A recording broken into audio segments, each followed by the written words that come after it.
Bonjour à tous, je suis vraiment très heureux de faire cet exposé. Donc cet exposé a trait à d'Alembert, mécanicien, et dans la nomenclature qui vient d'être donnée, ça veut dire mathématicien mixte. Donc ces contributions à la mécanique sont des contributions remarquables et c'est ce que j'aimerais illustrer. Alors évidemment, sans faire un véritable travail d'historien, je n'en ai pas les qualifications. Il y a dans cette salle des personnes qui travaillent sur d'Alembert depuis très longtemps et qui en savent beaucoup plus que moi sur ces aspects historiques. Ce que je vais essayer de faire, c'est plutôt de montrer en quoi les contributions de d'Alembert sont modernes, en quoi ces contributions nous intéressent dans les applications actuelles et dans ce qu'on utilise dans nos domaines. Alors, je vais évoquer successivement le principe de la dynamique, le paradoxe, et puis l'équation des cordes vibrantes, qui a déjà été un peu présentée tout à l'heure, sous l'angle plutôt des équations en dérivée partielle. Je la présenterai un peu sous l'angle disons, de la physique et de la mécanique. Alors, au départ, je pensais faire cet exposé sans montrer d'équations, mais ce n'était quand même pas pratique. Et puis, pour les scientifiques, les équations valent mieux qu'un long discours. Et puis elles sont très belles. Donc les équations que d'Alembert a développées ont une beauté intrinsèque et j'espère que vous serez quand même gagné par cette beauté. Je présente mes excuses à Michel Zinc et aux quelques personnes qui n'ont pas la familiarité pour ce type d'écriture. Mais je suis sûr que vous pourrez suivre mon raisonnement, j'espère tout au moins. Et je précise qu'il n'y aura pas d'examen final après cet exposé. Alors, pour en savoir plus sur le fond des choses, je vous recommande la littérature. Donc, il y a Christoph Schmidt qui a fait quelque chose de très profond sur le principe général de Jean Leron d'Alembert, le principe de la dynamique. Il y a un livre qui donne un petit peu le départ de la mécanique des fluides, le développement de la mécanique des fluides, et c'est un livre écrit par Darrigol, Olivier Darrigol. Et puis Uriel Frisch, qui est dans cette salle, notre confrère, a travaillé sur le paradoxe de d'Alembert et a fait quelque chose de très, très précis et très profond. Et il y a d'autres chercheurs qui ont aussi travaillé sur ce sujet. Et enfin, l'équation des ondes vibrantes, des cordes vibrantes, a été étudiée dans la thèse de Guillaume Jouve, qui est aussi ici, et je vous recommande de regarder cette thèse. Alors, elle s'intitule « Imprévu et piège des cordes vibrantes chez d'Alembert ». Donc, tout ça est disponible. Vous devriez pouvoir regarder ça chez vous, un travail à la maison.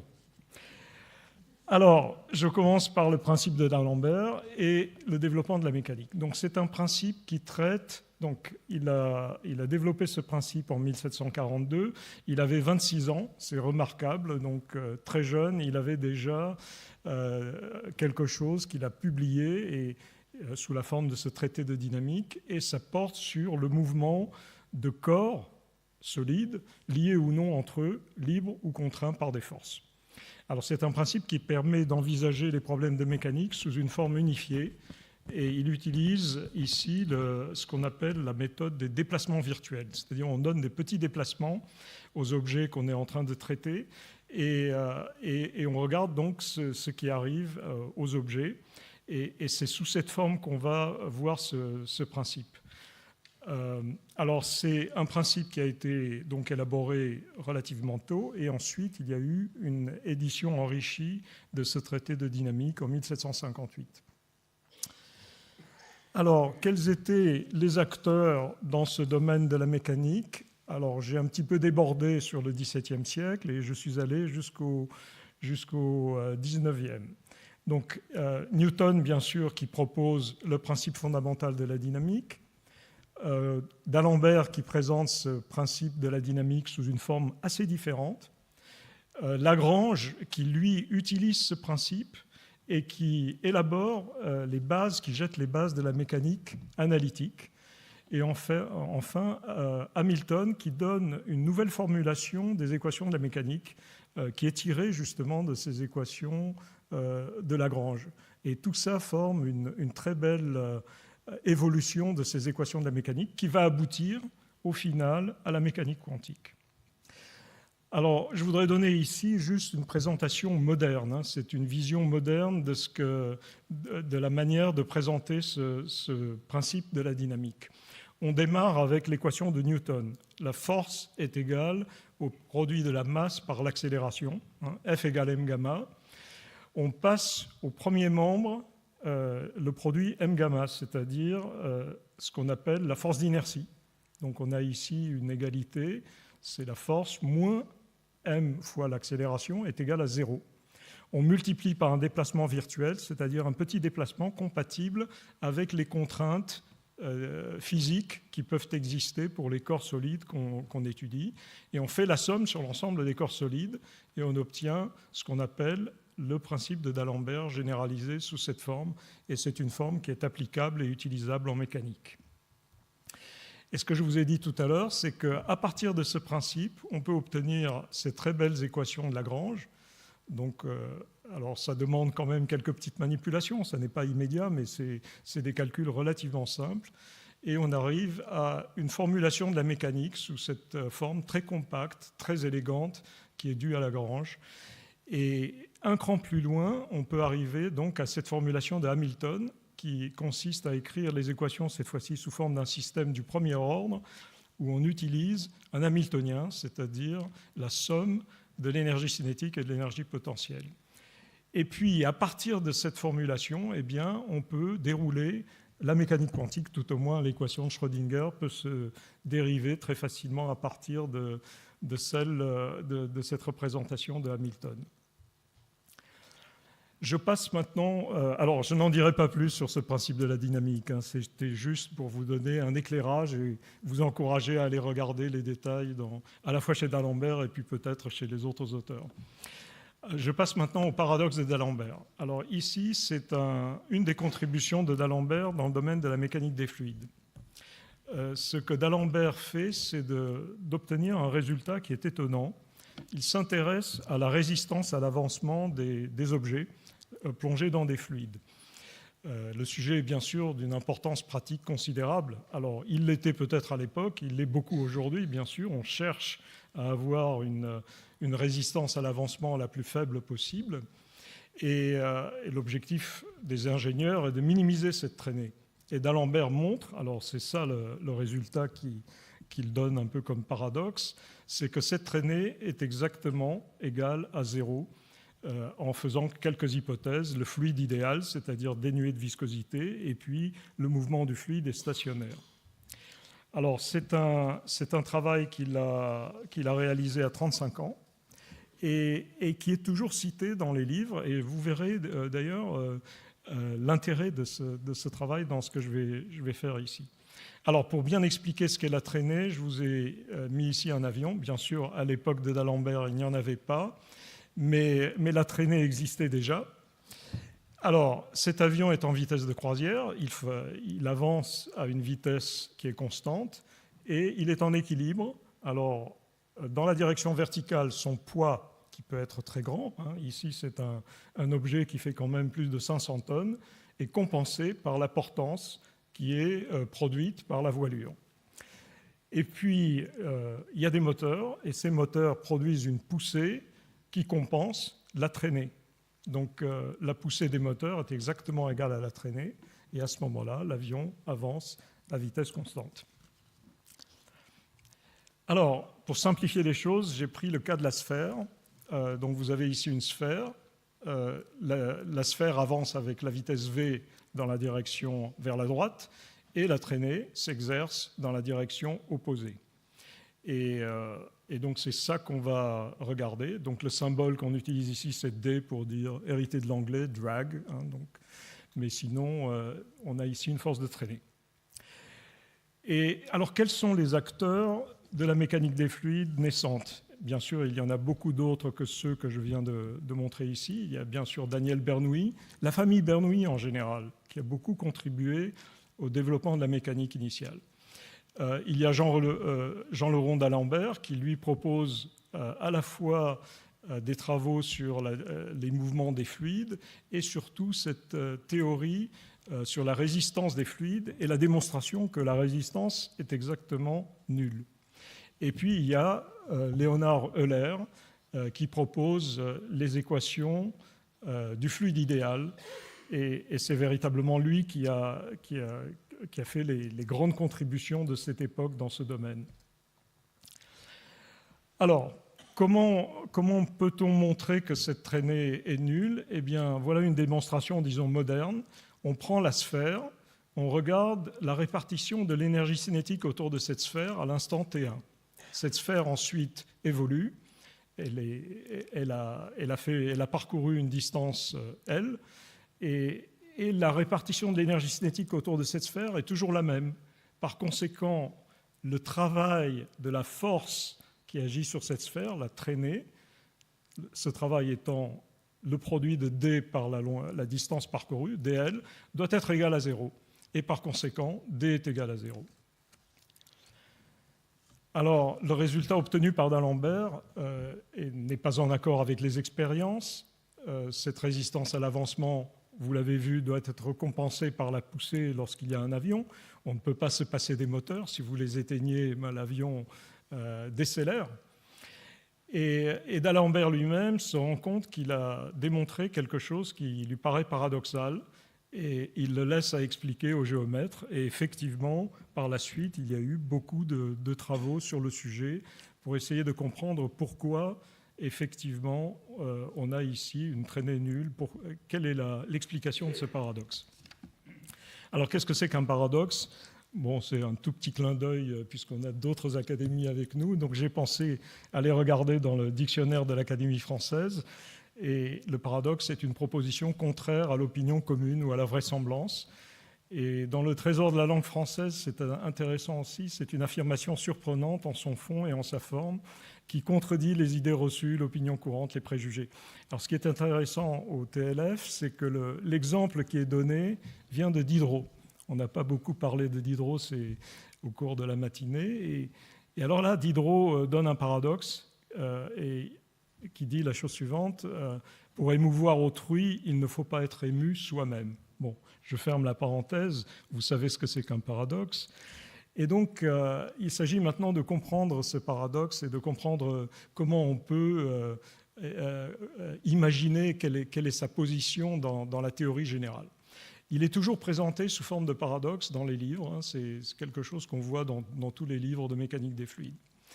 Alors, ce qu'on sait, c'est que déjà, la partie de la traînée que d'Alembert étudie ne représente pas l'ensemble de toute la traînée. Il travaille sur un fluide dénué de viscosité et en réalité, il travaille sur des mouvements de type irrotationnel dans lesquels il n'y a pas de tourbillon. Et c'est vrai qu'on peut démontrer, donc, dans les théories modernes, par exemple lorsqu'on fait la théorie des surfaces portantes ou des profils portants dans des fluides idéaux en écoulement stationnaire, on peut montrer que la force qui est produite sur un profil comme celui-là est perpendiculaire à la vitesse et il n'y a pas de composante dans la direction d'avancement, dans la direction de la vitesse. Et donc la traînée, d'après cette théorie, est identiquement nulle et ça recoupe le paradoxe de d'Alembert. D'ailleurs, un profil comme celui-là, comme une aile, a une traînée qui est très faible et qui est du même ordre que la traînée du petit cylindre que j'ai représenté en bas de ce diagramme. Donc si le corps est profilé, on peut arriver à des traînées très faibles. Donc ce que j'essaye d'expliquer ici, c'est qu'en fait la traînée a plusieurs composantes. Il y a la traînée induite, dont je vais parler dans un instant. Il y a la traînée de pression, ou la traînée de forme, et c'est celle-là que d'Alembert a étudiée. Il y a la traînée de frottement. Il n'en avait pas les moyens, disons, de représenter les effets de la viscosité. Et puis il y a une traînée d'onde qui apparaît lorsqu'on est à grande vitesse. Alors déjà, au début du XXe siècle, Prandtl développe sa théorie de la couche limite et donne déjà des résultats sur la traînée de frottement. Donc c'est une partie du sujet. Donc cette partie, elle existe. Hein, c'est le fait que des contraintes visqueuses produisent un frottement à la paroi et à partir de là, on a une force de traînée. Une autre partie de la traînée, elle est intéressante, hein, elle est largement extérieure au travail de D'Alembert, c'est la traînée qui est produite par l'existence d'une portance. Lorsque vous avez un avion qui vole en altitude, on sait qu'on voit deux sillages. C'est des sillages de condensation, hein, c'est des cristaux de glace qui se condensent dans deux sillages qui sont en fait deux tourbillons qui circulent dans le sens que j'ai représenté ici sur la planche. Alors, des expériences ont été faites, par exemple, pour représenter ces tourbillons en faisant passer un avion dans des colorants, dans des nuages de colorants, et malheureusement, la planche qui montre le tourbillon qui en résulte n'est pas passée. C'est étonnant. Alors, je vais vous montrer quand même une expérience de ce type-là sous forme d'un film. Ça vous permettra de mieux voir ce phénomène. Donc, on envoie une maquette dans une soufflerie et vous voyez se former ces tourbillons. Donc, c'est des tourbillons qui descendent et cet écoulement descendant, c'est lui qui est en fait à l'origine de cette traînée induite. Donc, c'est une composante de la traînée qui existe, qui est une composante très importante qu'on essaye de minimiser lorsqu'on conçoit des avions, mais qui n'était pas, bien sûr, dans l'analyse de D'Alembert.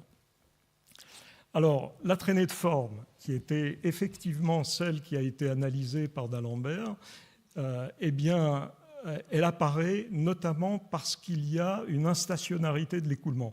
L'écoulement ne reste pas stationnaire, il décolle sur l'objet. Par exemple, si on a ici un cylindre placé dans un écoulement, on voit des tourbillons qui sont lâchés derrière ce cylindre. Et par conséquent, il y a une énergie cinétique qui est créée dans ces tourbillons, qui s'accumule dans le sillage.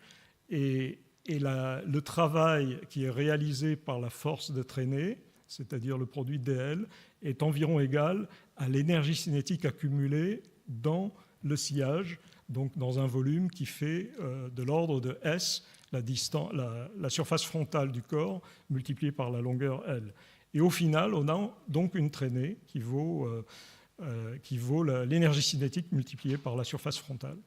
Donc cette traînée de forme, si on ne donne pas au corps un profil, elle peut être assez importante, mais elle devient quasiment nulle si on s'y prend bien et si on donne une forme profilée.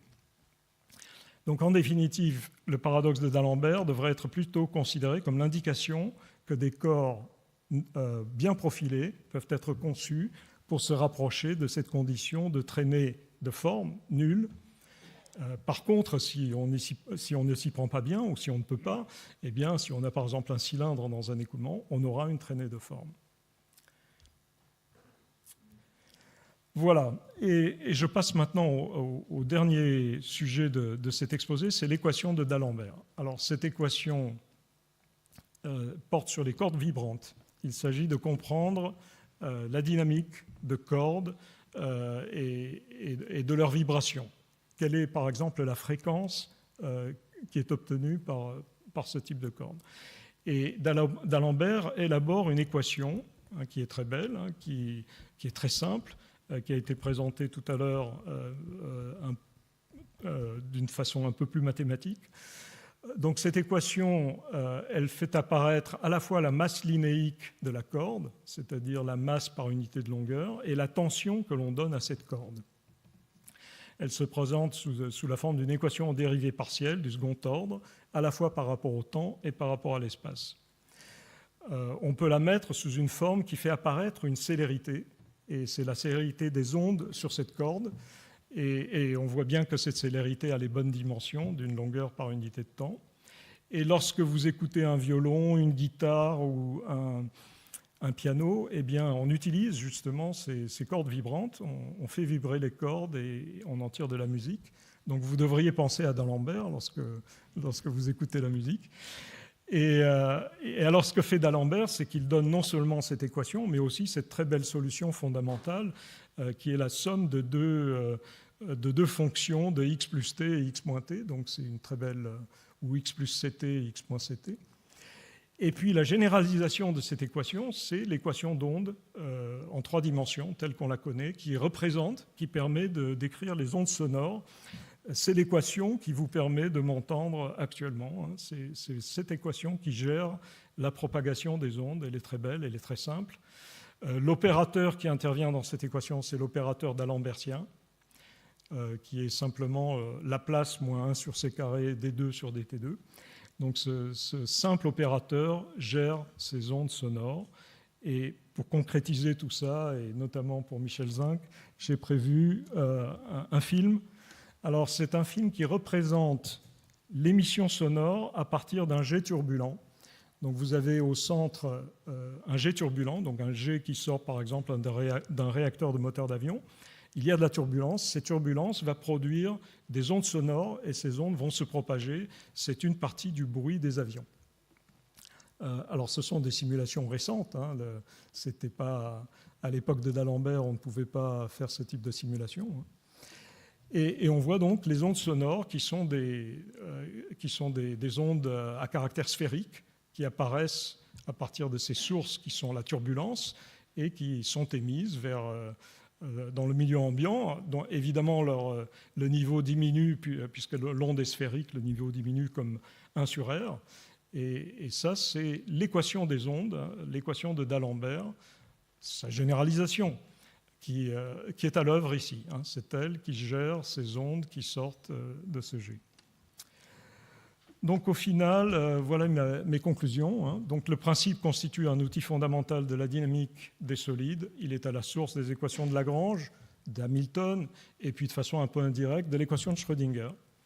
Son paradoxe montre qu'on peut réduire de façon notable la traînée de forme, la traînée de pression, une question qui est centrale en aérodynamique. Et son équation décrit la propagation des ondes, et notamment celle des ondes sonores, des ondes élastiques dans les solides, des ondes électromagnétiques. Rien que ça. Donc les remarquables contributions de Jean-Laurent D'Alembert sont d'une étonnante actualité. Merci.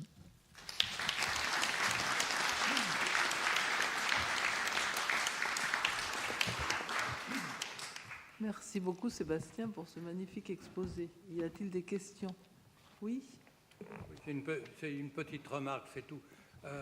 Dans les temps anciens où on m'avait enseigné l'aérodynamique, on m'a enseigné un théorème de Kutaï-Joukowski qui montrait que la traînée d'une aile était nulle.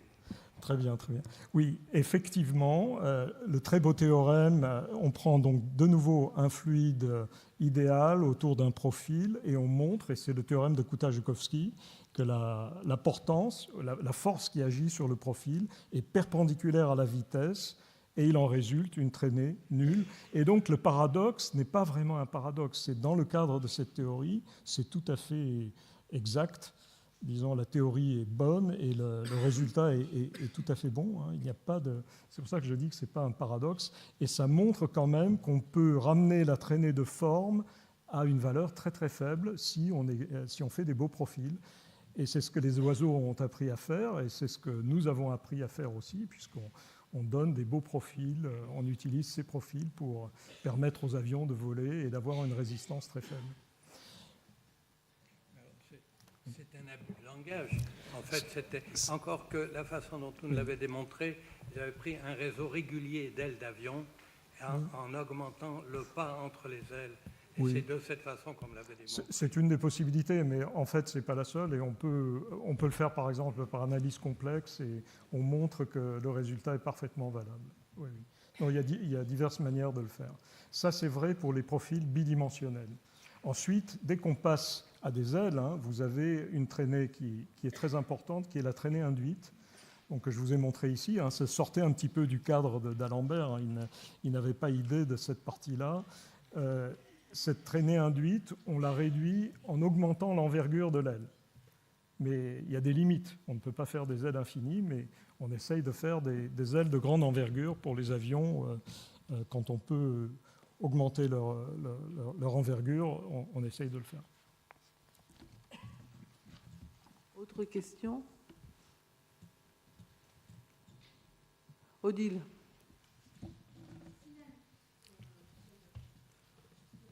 Finalement, est-ce que ça a été publié sous une forme de paradoxe ou ça n'a pas été publié sous une forme de paradoxe du temps de D'Alembert? Est-ce qu'il le voyait, lui, comme un paradoxe? Là, je suis sûr que dans la salle, il y a des personnes pour répondre. Irène Passeron, là, peut-être, non? Ou bien Alexandre Guilbault. Là. Vous avez des spécialistes ici qui sont formidables. Hein, donc, je dois vous dire... Ouais. Réponse courte, oui. Oui. C'est exprimé comme tel dans l'œuvre de D'Alembert, dans le tome 5 de ses opuscules mathématiques. D'accord. En 1770. Disons, il se rendait compte que c'était un paradoxe, quoi, et il l'a écrit. Et c'est toujours présenté comme paradoxe, alors que c'est un résultat, il n'y a pas de problème. Oui. Il y a d'autres personnes ici qui sont très spécialisées. Oui. Il y a quelques années, il y a eu une exposition au musée d'Orsay concernant, je crois, les travaux qu'a effectué Jules-Étienne Marais sur l'écoulement des fluides autour d'un objet de formes diverses. Est-ce que Jules-Étienne Marais connaissait très bien les travaux d'Alembert, ou est-ce que c'était une nouvelle approche sans rapport? Ça, je ne saurais pas vous répondre là-dessus. Bon, la visualisation des écoulements dans les fluides est très importante. Je vous ai montré tout à l'heure, par exemple, ces visualisations, à la fois naturelles, hein, celles que vous pouvez observer dans le ciel, par exemple, où on voit 2 tourbillons qui sont matérialisés par la condensation de l'eau sous forme de cristaux de glace. Vous avez 2 sillages. Même un avion avec 4 moteurs ne forme que 2 sillages. Donc c'est déjà une information très intéressante. Hein. Ce sillage est intéressant, il a une durée assez longue, on sait l'étudier. Donc en tous les cas, la visualisation est très importante. Savoir qu'il y a cet écoulement, ça permet ensuite de se dire il y a peut-être un effet de cet écoulement sur l'avion lui-même. Donc l'avion produit des sillages, mais ces sillages ont ensuite une importance sur l'avion. C'est pour ça que la visualisation d'écoulement en mécanique des fluides est très largement utilisée pour comprendre la structure de l'écoulement. Donc Marais, je crois, faisait ce type, et un des premiers à avoir fait des visualisations de ce type. Oui. Alors, est-ce qu'il connaissait l'œuvre de D'Alembert? Je ne sais pas.